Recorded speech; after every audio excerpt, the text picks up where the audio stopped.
શું તમારી જમીન સાફ છે? જો ખેડૂત ખેતરમાં વાવતા પહેલાં ખેતરમાં નકામા ઝાડા ઝાંખરા કાઢી સફાઈ કરી પછી જમીનમાં વાવે છે, તો આપણે જીવનમાં જે ઝાંખરારૂપી કામ, ક્રોધ, લોભ, ભય, ચિંતા, ઈર્ષા વગેરેના સ્વાર્થવાળા નકામા ઝાંખરા આપણા મનરૂપી ખેતરને સાફ કરવામાં આપણને સફળતા મળે છે. જો અમુક લોકોને ડર રહે છે કે હું સાદાઈના કપડાં પહેરીશ તો લોકો મારી ટીકા કરશે, તેવા ડરથી માણસને પોતાના દુઃખના પંજામાં જકડી રાખે છે. તેથી પરિણામ સારું આવતું નથી. તો એવી ડર રાખવાની નહીં. બીજું, જો સારું થવું કરવું હોય તો તમોને જેને જાણીને કે અજાણે દુઃખ આપ્યું હોય તેમને કોઈ પણ શરત વગર તેને માફ કરી દો. કે જઈને સામેથી કહેવાનું કે મારી ત્યારે સમજણમાં ભૂલને કારણે મેં જે તારી જોડે મતભેદ કર્યો હતો, છતાં તું મને માફ કરી દે. અને ઉપરથી તેમના માટે એવા સારા વિચારથી તેમની પ્રાર્થના કરો કે તમો સુખી થાવ. આમ કરવાથી તે વ્યક્તિને ભલે સુખ મળે કે ન મળે, પણ તમે ચોક્કસ હંમેશા સુખી જીવન જીવતા થઈ જશો. વળી આપણે અજ્ઞાનના કારણે બીજાને મશ્કરીમાં મજાકમાં દુઃખ આપીએ છીએ. તેવું ન કરો.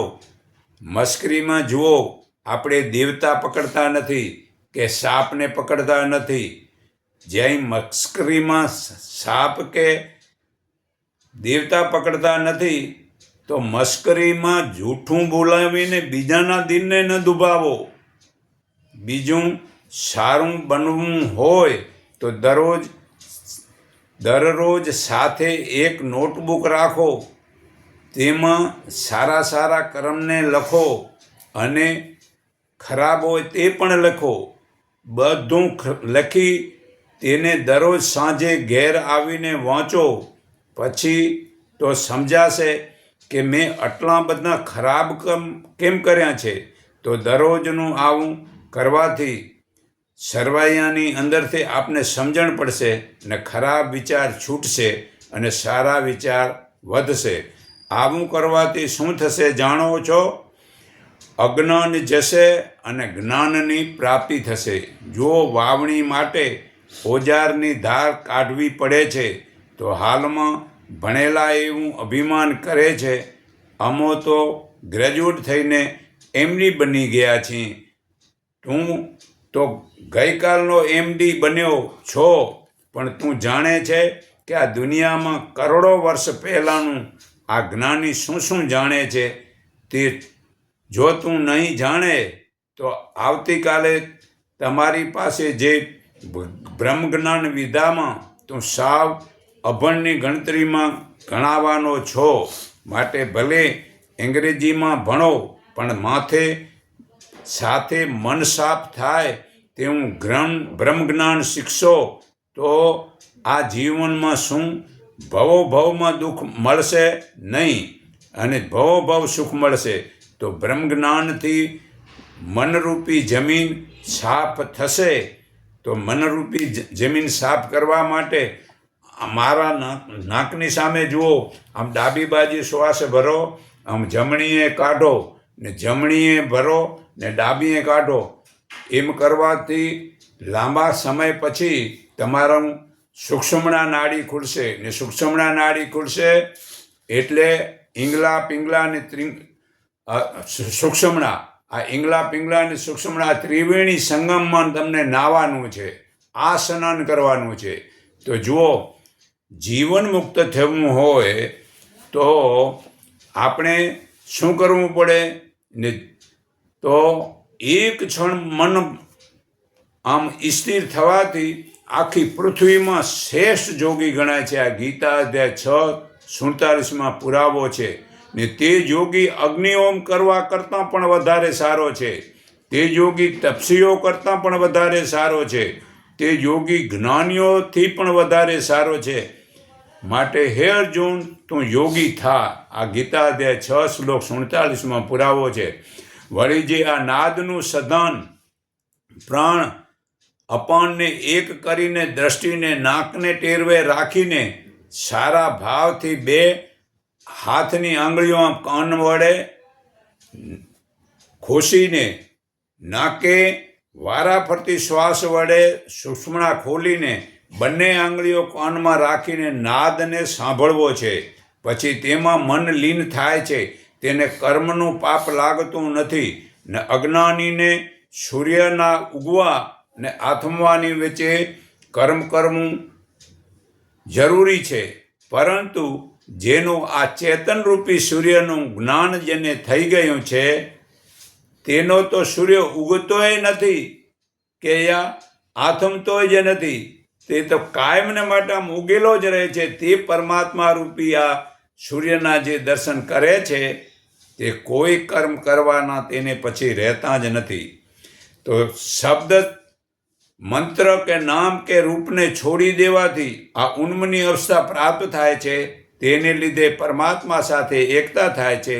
ને ઉન્મની અવસ્થાથી મન વિનાની સ્થિતિ થાય છે. તે નિશ્ચિત અવસ્થાને તેનું ધ્યાન કહેવાય છે. ને સર્વ કર્મો છોડી દેવા તે અવાહન કહેવાય છે. તે નક્કી જ્ઞાન થાય તે આસન કહેવાય છે. એને પછી જુદું બેસીને આસન કરવાની જરૂર નથી. જે મનરહિત થાય તેને પાદ કહેવાય છે. જે મનરહિત થાય તેને અક્ષય કહેવાય છે. અમૃત વૃત્તિ તેનું સ્નાન છે. તેને બીજા સ્નાન કરતાં આ સ્નાન મતલબ કે પરમાત્માનો આમ અમૃતરૂપી જે આમ પાન કરે છે તે જ સાચું સ્નાન છે. બ્રહ્મની ભાવના તે આ ચંદન છે. તે પરમાત્માનું દર્શન તે અક્ષય ચોખા છે. તે જ્ઞાન તે પુષ્પ છે. તે ચેતન અગ્નિ તે એનો ધૂપ છે. ને ચેતન રૂપ તે જ એનો દીવો છે. આ જ્ઞાનનો દીવો છે. એ પ્રદક્ષિણા નક્કી થયું એ જ પ્રદક્ષિણા છે. તું હું છું એવો પરમાત્મા સાથે ભાવ તે નમસ્કાર છે. ને મૌન તેની સ્તુતિ છે. મૌન થઈ ગયું એટલે એને અમુસ્તુતિ, પછી એને કાંઈ બીજે બદલે સ્તુતિ કરવાની રહેતી જ નથી. તે સંતોષ તે વિસર્જન છે. ને સંસારી લોકોમાં જે પિતાની મિલકતનો જે વારસદાર તેનો પુત્ર છે, જેને આત્મજ્ઞાન વડે પરમાત્માને પિતા માને છે, તે પરમાત્મા આખી સૃષ્ટિનો પિતા છે. તો તે પરમાત્માનો હું પુત્ર છું તેવું જે સમજીને તેને પૂજે છે ત્યારે સર્વે દેવોની પૂજા થઈ ગઈ છે. ઝાડવાના થડમાં પાણી રેડવાથી આખા વૃક્ષને મળે છે, તેમ પરમાત્માને પૂજવાથી સર્વ દેવી દેવતા પૂજાય છે. તેને આખી પૃથ્વીનું દાન કરવાનો લાભ મળે છે. કારણ કે જે આ પરમાત્માનો પુત્ર હું જ છું, તો આ પરમાત્માની જે મિલકત છે એ મારી છે. તો જે મારે મતલબ પિતાજીની મિલકતમાંથી જે કરવું હોય એ હું કરી શકું છું. તો એ મતલબ કે આમ માનસિક રીતે આખી પૃથ્વીનું દાન કરવાનું પણ ફળ આપી શકે છે. પણ જ્યારે એવું પાકું પોતાને પરમાત્મા પ્રત્યેની ભાવના લાગી હોય તેને મતલબ આ બધું પોતાનું સમજી શકે છે. તો હવે હું એ સમજાવું છું કયું કાર્ય સારું છે અને ખબર કેમ પડે છે તે જાણો. કોઈ પણ કાર્યના કરતાં પહેલાં, કરતી વખતે, કર્યા પછી મનમાં આનંદ ઉત્પાદન થાય છે ને ઉત્સાહ આવે છે, પ્રસન્નતા થાય છે, શાંતિ સંતોષ થાય છે. સાથે સાથે જ જેનાથી વ્યક્તિગત, પરિવાર, સામાજિક, દેશનું નુકસાન ન થાય તે કાર્યને આજથી સારું સમજવું. બીજું, કયું કાર્ય ખરાબ છે એની ખબર કેમ પડે છે? જે કાર્યના કરતાં પહેલાં, કરતી વખતે કર્યા પછી મનમાં ભય, શંકા, લજા ઉત્પાદન થાય છે, જેનાથી વ્યક્તિગત, પારિવારિક, સામાજિક અને રાષ્ટ્રનું નુકસાન થાય છે. તે કાર્યને ખરાબ માનવું અને તે ન કરવું આજથી. તો મનને નિયંત્રણ કેવી રીતે થાય છે? મન ઉપર નિયંત્રણ આધ્યાત્મિક શુદ્ધ જ્ઞાન વધારવાથી થાય છે. તો આધ્યાત્મિક શુદ્ધ જ્ઞાન કેવી રીતે વધે છે? એવો વિચાર કરીએ કે હું એક ચેતન આત્મા તત્વ છું અને મન, ઇન્દ્રિયો અને શરીરનો હું સ્વામી છું. શરીર, મન, ઇન્દ્રિયો જડ છે. મારી ઈચ્છા અને પ્રયત્ન વિના શરીર, મન, ઇન્દ્રિયો પોતાની મેળે કાંઈ પણ કામ કરતી નથી. હું મારી ઈચ્છાથી કામ કરવા ઈચ્છીશ એ જ કરીશ. જે કામ કરવું નથી તે નહીં કરું. હું જે વિચારીશ તે જ કરીશ. જે વિચારોને ઉઠાવવા નથી એ વિચારોને હું નહીં ઉઠાવવા દઉં એવો દૃઢ નિર્ણય કરી મન, વાણી અને શરીરથી સાવધાની ને ઈમાનદારીથી સત્યકર્મ કરવાથી આધ્યાત્મિક શુદ્ધ જ્ઞાન વધતું જાય છે. તો મનુષ્ય જીવન સફળ કેમ થતું નથી? જે મનુષ્ય જીવનમાં સુખ, શાંતિ, સંતોષ, તૃપ્તિ, નિર્ભયતા ને સ્વતંત્રતા નથી તેનું જીવન સફળ થતું જ નથી. ચાહે પોતાની પાસે ધન, માન, રૂપ, બળ, વિદ્યા, પ્રતિષ્ઠા, યશ, કીર્તિ ભલે બધું જ હોય છે, પણ તેનું જીવન તો સફળ થતું જ નથી. તો હવે જે જીવન સફળ કેમ થાય છે? જે મનુષ્ય જીવનમાં સુખ, શાંતિ, સંતોષ, તૃપ્તિ, નિર્ભયતા, સ્વતંત્રતા હોય છે તેનું જીવન સફળ જ થાય છે. પછી ભલે તેની પાસે ધન હોય, લક્ષ્મી હોય કે ન હોય, સંપત્તિ હોય કે ન હોય, રૂપ હોય કે ન હોય, બળ હોય કે ન હોય, વિદ્યા હોય કે ન હોય, પ્રતિષ્ઠા હોય કે ન હોય, સન્માન, જશ, કીર્તિ મળે કે ન મળે, તેનું જીવન સફળ જ છે. એ સફળ જ થાય. તો છેલ્લા તત્વનો વિચાર ઉત્તમ છે, શાસ્ત્રોનો વિચાર મધ્યમ છે, મંત્રોની સાધના અધમ એટલે પાપ છે, ને તીર્થોમાં ફરવું પાપમાં પાપ છે. એટલે ચિતરેલા ફળના સ્વાદથી પેટ ભરાતું નથી, તેમ ખરા આત્મા જ્ઞાન અનુભવ વિના મૂઢ મૂર્ખાને થતો પરમાત્માનો આનંદ નિર્થક નકામો છે. તો પથ્થર, સોનું કે માટીમાંથી બનાવેલી મૂર્તિની પૂજાથી ફરી જન્મ અને ભોગ આપવાવાળી થાય છે. આથી ફરી જન્મ ન આવે એમ ઈચ્છનારાએ એવી બહારની પૂજા છોડી દઈ પોતાના હૃદયમાં જ પૂજા કરવી છે. આ જાગ્રત અવસ્થામાં એક ક્ષણે 14 થી 35 ઓજસના તરંગોની મૂડી આકાશમાં ફેલાવાથી પોતાના અને જગતના લોકોના દુઃખો મટે છે. પરંતુ અડધા જાગ્રત અવસ્થામાં 1 સેકન્ડમાં 7 થી 14 તરંગો આકાશમાં ફેલાય છે. ઉગમાં અને ઊંઘમાં તો 1 સેકન્ડે 1 થી 4 તરંગો આકાશમાં ફેલાય છે.